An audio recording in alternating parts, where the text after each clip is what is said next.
서울, 오후 11시. 어둠이 내리면 사람들은 자연스럽게 잠자리에 듭니다. 인류는 오랜 세월 해가 뜨고 지는 명확한 리듬 속에서 생존을 이어왔습니다. 그 리듬은 마치 보이지 않는 시계처럼 생체의 모든 기능을 조율해왔죠. 하지만 지구상에는 이 거대한 리듬이 전혀 작동하지 않는 곳이 존재합니다. 대표적인 예가 노르웨이 북부의 도시 트롬소입니다. 이곳의 밤은 여전히 한낮처럼 밝습니다. 한 남성은 시계의 시침이 자정을 넘어 새벽을 향하는데도 잠들지 못한 채 누워 있습니다. 새벽 2시, 창밖은 여전히 환하며 이 현상은 벌써 64일째 반복되고 있습니다. 해가 지지 않는 나라에 산다는 건 과연 어떤 삶일까요? 트롬소는 북위 69도, 북극권 안쪽에 위치한 도시입니다. 지구의 자전축이 약 23.5도 기울어져 있기 때문에 여름이 되면 북위 66.5도 이상 지역은 24시간 내내 태양을 향하게 됩니다. 이것이 바로 백야 현상입니다. 트롬소에서는 5월 20일부터 7월 22일까지 64일 동안 해가 지평선 아래로 내려가지 않습니다. 이 현상은 트롬소만의 이야기가 아닙니다. 알래스카의 베로, 캐나다의 이누빅, 러시아의 무르만스크 등 북극권의 모든 도시가 겪는 일상이기도 합니다. 그러나 트롬소는 약 7만 명이 거주하는 큰 도시로 백야가 인간에게 미치는 영향을 가장 체계적으로 연구한 곳이기도 합니다. 7만 명 중 한 명인 요한 올센은 트롬소의 고등학교 교사입니다. 매년 5월 20일이 되면 그는 약국을 찾아 수면제 처방을 받습니다. 침대에 누워도 좀처럼 잠들지 못하기 때문입니다. 몸은 극도로 피곤하지만 의식은 또렷합니다. 수면제를 복용하면 3시간 정도 겨우 잠들 수 있습니다. 그러나 다음날 오전부터 약물의 잔류 효과가 일상을 괴롭히게 되죠. 수업 중 집중력을 잃고 학생의 질문에 답하지 못하는 일이 반복됩니다. 그럼에도 수면제 없이는 잠들 수 없는 상황입니다. 이것은 요한 올센 개인만의 문제가 아니었습니다. 백야 기간인 5월부터 7월 사이 트롬소의 정신과 클리닉 방문자 수는 평소보다 3배나 증가하며 수면제 처방 건수 역시 폭발적으로 늘어납니다. 이 모든 문제의 원인은 결국 우리 뇌의 송과선에 있었습니다. 이곳에서 수면을 유도하는 호르몬 멜라토닌이 분비됩니다. 그런데 송과선은 오직 어둠을 감지했을 때만 멜라토닌을 만들어냅니다. 하지만 백야 지역에는 어둠이 오지 않습니다. 결국 송과선이 작동하지 않고 멜라토닌이 분비되지 않아 잠이 오지 않는 것입니다. 요한은 암막 커튼으로 방을 어둡게 만들었지만 완전한 해결책은 되지 못합니다. 낮 동안 이미 24시간 빛에 노출된 뇌는 밤에 잠시 어둠을 만든다고 해서 리듬을 되찾지는 못하는 거죠. 그러나 수면 문제는 시작에 불과했습니다. 노르웨이의 1인당 GDP는 세계 4위 수준에 달하며 북해의 천연가스 시추 사업이 막대한 부를 안겨주었죠. 하지만 그 막대한 부조차 자연스러운 밤은 살 수 없었습니다. 트롬소의 대부분의 가정은 암막 커튼으로 인위적인 밤을 만듭니다. 그러나 두꺼운 커튼조차도 틈으로 빛이 스며들곤 합니다. 일부 가정은 커튼 위에 검은 테이프를 덧붙이거나 창문을 아예 판자로 막아버리는데 모두 아이들을 재우기 위해서입니다. 상업시설도 백야의 시간에 적응했습니다. 트롬소 시내의 바는 오후 2시에 문을 엽니다. 해가 중천에 떠 있음에도 사람들은 자연스럽게 술을 마시죠. 시계가 저녁 7시를 가리키면 저녁 식사를 하고 창밖의 밝기와 상관없이 시계만이 유일한 기준이 됩니다. 노르웨이의 한 노동경제학자는 백야로 인한 생산성 저하가 GDP의 약 2%에 달한다고 추정했습니다.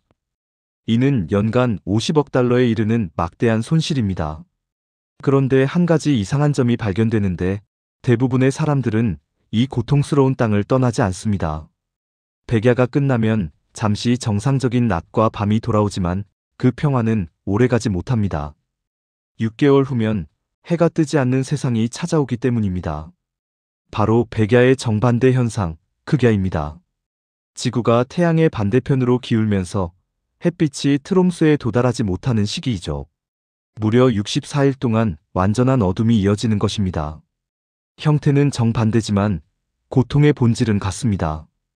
요한 올세는 다시 병원을 찾습니다. 이번에는 햇빛 부족으로 인한 비타민 D 결핍 때문입니다.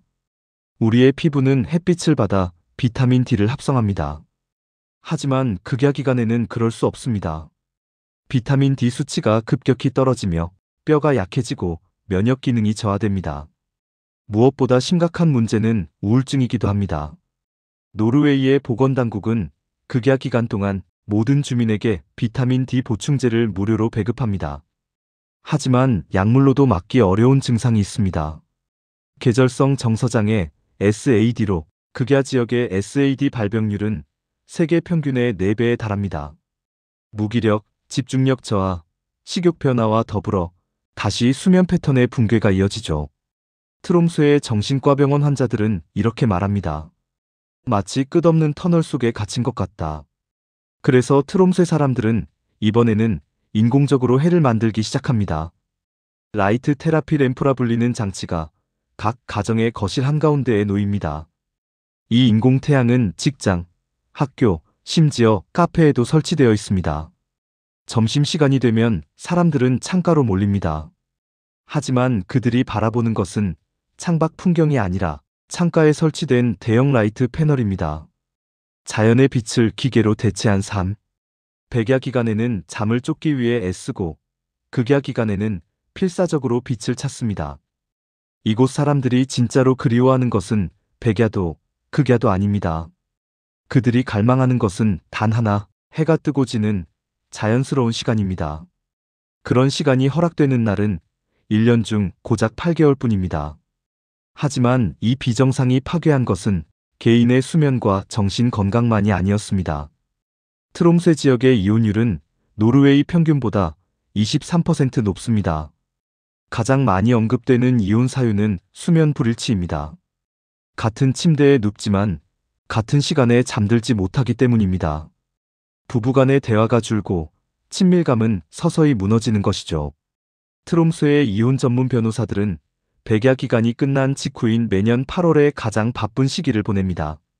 문제는 부부관계에만 국한되지 않습니다. 트롬스의 소아과병원의 한 연구는 백야와 극야 지역 아동의 평균 신장이 노르웨이 남부 지역보다 작다고 보고했습니다. 성장 호르몬은 깊은 수면 단계에서 분비됩니다. 하지만 백야 지역의 아이들은 그 단계에 이르기 어려운 겁니다. 극야 기간의 우울 증상은 아이들의 학습 능력과 사회성 발달에도 영향을 미칩니다. 소아과 병동에서는 아이의 성장을 위해 남쪽으로 이사를 가야 하는지 절박한 질문이 끊이지 않습니다. 실제로 매년 약 200가구가 아이들의 미래를 위해 트롬세를 떠나고 있습니다. 백야와 극야는 단순히 낮과 밤이 사라지는 현상이 아니었습니다. 그것은 관계를 무너뜨리고 다음 세대의 성장에까지 그림자를 들이우는 문제였습니다. 그럼에도 불구하고 무엇이 이들 대부분을 여전히 이곳에 남게 하는 것일까요? 그 이유를 이해하려면 이들이 시간을 어떻게 인식하는지부터 살펴봐야 합니다. 2019년 노르웨이 신경과학 연구팀은 흥미로운 실험을 진행했습니다.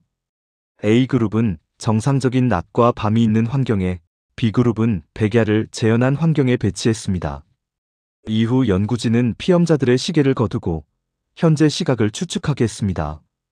A그룹의 오차는 평균 30분 내외였지만 B그룹은 평균 3시간으로 10배 가까이 벌어졌습니다.